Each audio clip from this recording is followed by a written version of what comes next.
Yeah, I want to start off the series with the secrets of Pesach, with a subject that nobody really takes for granted, takes any interest in, except the Bikuban.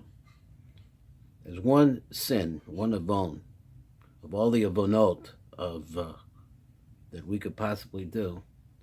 The Kubalim say is the most serious. And even though that we know that in other places that Avodah Zarah is perhaps the most serious of all avonos, this particular avon is one that's going to be discussed here. Well, it's discussed and begins in the first shar.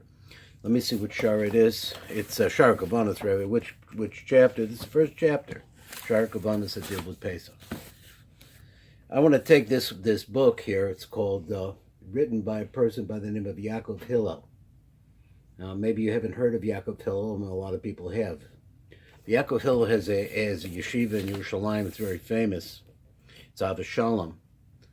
Yaakov Hillel is a person who is tremendously renowned in the Kabbalistic world. He has a real yeshivish mentality. He's a man from Indian, probably Iraqi Indian background, who was originally a Baal Tshuva, came from South Manchester. He wound up in Israel as an artist, artisan, an artist, whatever. Someone said that, I'm not sure if this is 100% true, that in one of the Kabbalah groups that was in Mei Sharim, they had a shop nearby, so they used to call him in for minyan. Then sometimes he would sit in, and the next thing you know is this man was a real bright.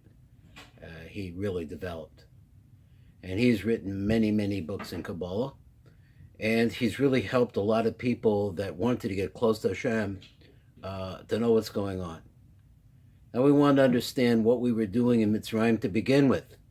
The Pishtanim know that we were there, that, we followed the story that's in the Chumash, that Yosef went down to Mitzrayim and so on and so forth. We don't really understand what the secret is here. What is the secret? Let me open up this book. Again, I'm going to show it's called Sfas Hayam. And there were several different versions of this book, dealing with different subject. Let me read you this part here. Whoops, bouncing around. Where he starts, and he says like this. This is a subject you may not be ready for. He says, Da, ki hamotzi shechva zera levatala, pogem b'machshava. What in the world does he mean? He says a person who, the word in English is masturbates, who has sex with himself, makes a flaw in the thought process. Now this is all the flaw, the idea of the thought process means at a very high level. Ki eina mishtamesh b'shum kli u'b'shum erva. He doesn't, not having intercourse with any kind of vessel, meaning any kind of a woman or whatever. V'onsha godol, his penalty is severe. Why?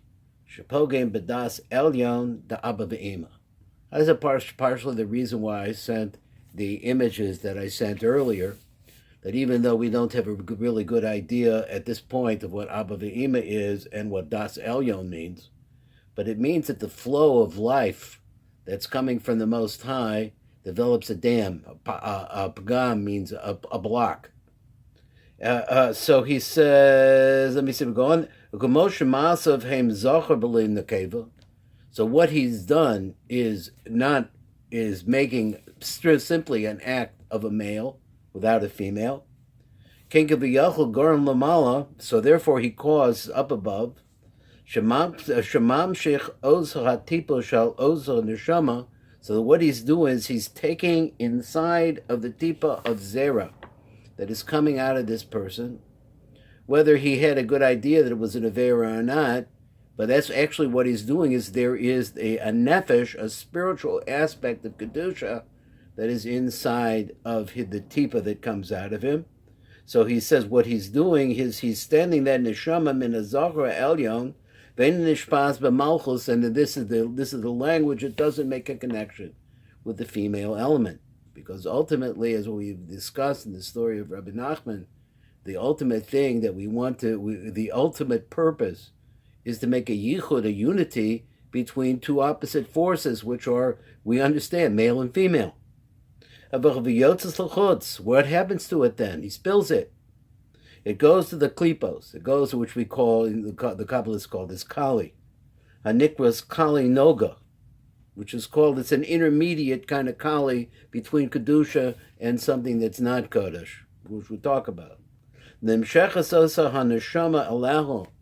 happens is this neshama then gets extended over to her. Who is the her? This her is called the Eishes Zanunim Nukta Kali Mamish. She's called the female compatriot of the other side, the female aspect of Tuma. Derek Maver Hakali, it goes through a passageway, a bridge, which is called the Kali Noga. The Kali Noga is a bridge between where Kedusha lies and where the other side, which is the side of lies and falseness, lies. And then what happens is that this neshama, which was originally kados, and now falls into the Kali Noga, eventually passes through that and makes a yichud, also neshama, and makes a yichud, that neshama with the neshama of the other side.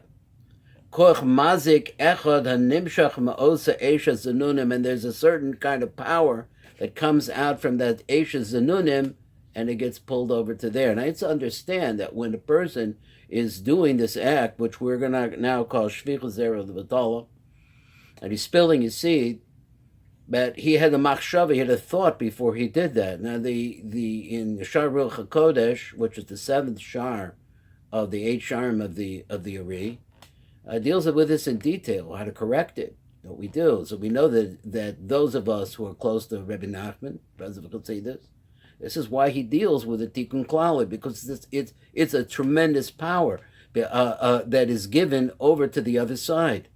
It's the power of Kedusha. The other side doesn't have any power except a very minimum amount that Hashem Yisbarach has given it, because there should be Zeh and Neged Zeh. We should have opposites. We should have things that block us. So therefore we have that. So he's a bechinas guf echad el osach neshama, and so therefore because that neshama, which was kadosh, then becomes one body, which is like a power plant that is placed inside of the kali. The nimsa shehamotzi shazal, the person that brings out zera levatala, who spills his seed, goram sheosim tipo shal haneshama shachasidus choya letzeis b'manu. So what he's doing is those neshamos that were destined to come out from him in kedusha, bechinas banim, and they would become children. There's different kinds of children to understand. The children mamish, like our children, but there are also spiritual aspects that actually fill into the world as well. That you could bring these children out in the world, bring them out into the world and let them grow. That they get mixed up, they wind up getting mixed up in the other side. That's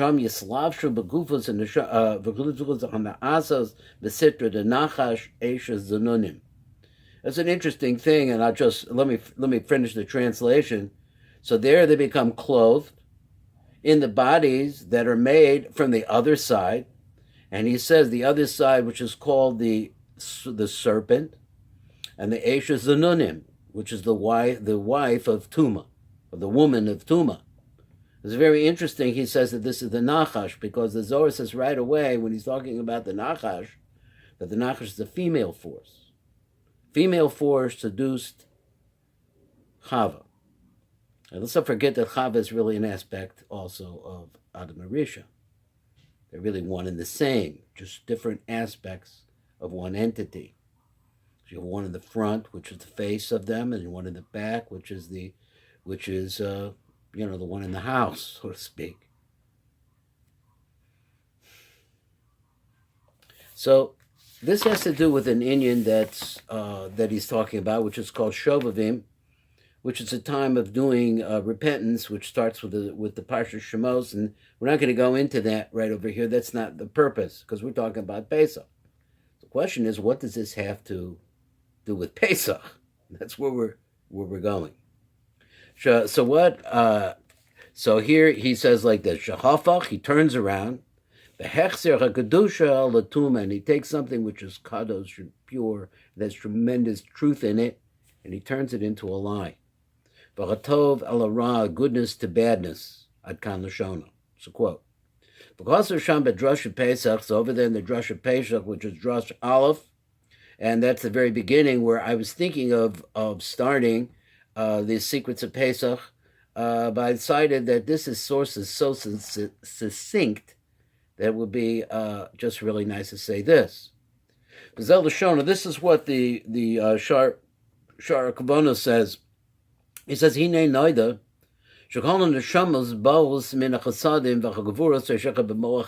look at your drawing, and you'll see not in the middle drawing, but in the drawings on the side, there's always a das, and the das is in the middle line. And the middle line represents the ultimate flow of what's going to go from the male to the female, or vice versa. Well, not really vice versa, the male to the female, but that's the idea is that the female is the one that actually reproduces the child. Whatever that child would be, whether it be spiritual element or in our world, actually children. Kisham tolu isod haziva, because there you could see is really the secret of sex, that is of mating. Let's say that's usually not the word that is used. The use of mating of male and female. That is das. That is that Adam knew his wife. Das. So Rav Noida, kashachas v'sholem pogming the mata, so he says, God forbid, that when there's a flaw that develops down below, whatever it is that we say, whatever part of the flow chart that we have now seen, a little bit about this flow chart that brings the light from the endlessness of the Ein Sof Baruch Hu down towards us, which is actually our life source itself. If you develop a flaw in any one of those places, it'll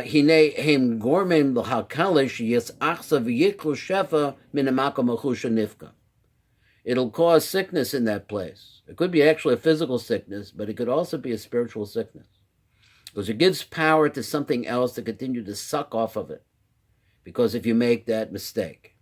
Now, in this book, this particular book, and where Yaakov Hillel is going to take this, he's going to really talk about all the different places that the different kind, there's more than one kind of shvicha zera levatala. Depends on the thoughts of the person, the intentions of the person that's doing this.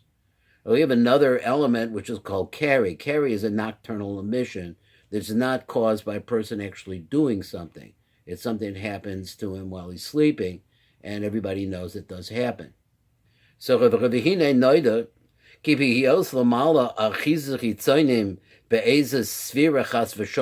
if there is an ability for the outside force, which is another way of saying the forces of Tuma, the sources of lies and ugliness, if that's possible that he could get a hold of some aspect, because each of the different kinds of ways that a person could actually do shvicha zera v'tala, machmas masa tachtoinim aroim, because you're doing something that is so bad.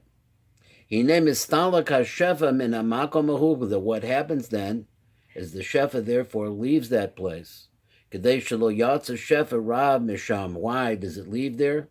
Because if it's possible that you're feeding the kali, then what you're going to happen is you're going to stop it.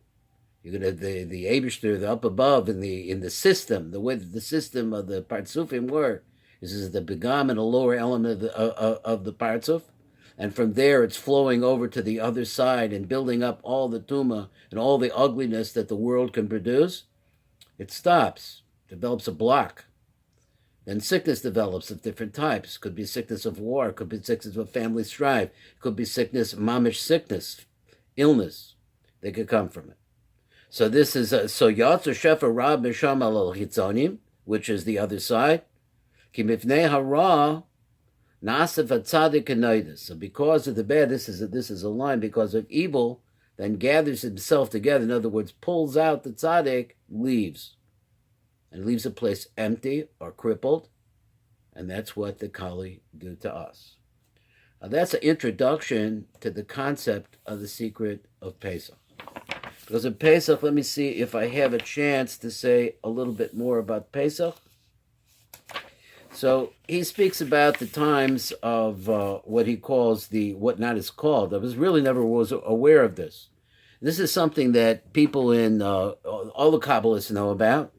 It's very much practiced in Hasidic communities because in Hasidism you have an Indian of this. It's called Shovavim. A Shovavim is really the parshios that begins with Shemos. It goes through Parshas Yisro and Mishpatim, and then a little bit of the next two parshios, the next two parshios. And each one of them, it is a custom still, to fast a certain amount of time during those weeks. Now, Breslov Chassidim don't do this because Breslov Chassidim don't. Rebbeinu Kodesh brought us a Tikkun Klali, which works in order to be able to purify ourselves for the mistakes that we've made. So I'm going to stop this right now because I wanted on the next year I would like to be able to talk about what's going on at Pesach, and then for there we can go a little bit more into the secrets of Pesach. Thanks for listening. Hope you enjoyed and you learned something from this. If you have any questions, on the website, besides writing, you could also make a video, and we could talk to each other via videos. And I would like to see the comments as much as possible relate to whatever the shir is, so that we can have some real learning going on. Thanks a lot for listening. Hope you enjoyed. The main thing, enjoy.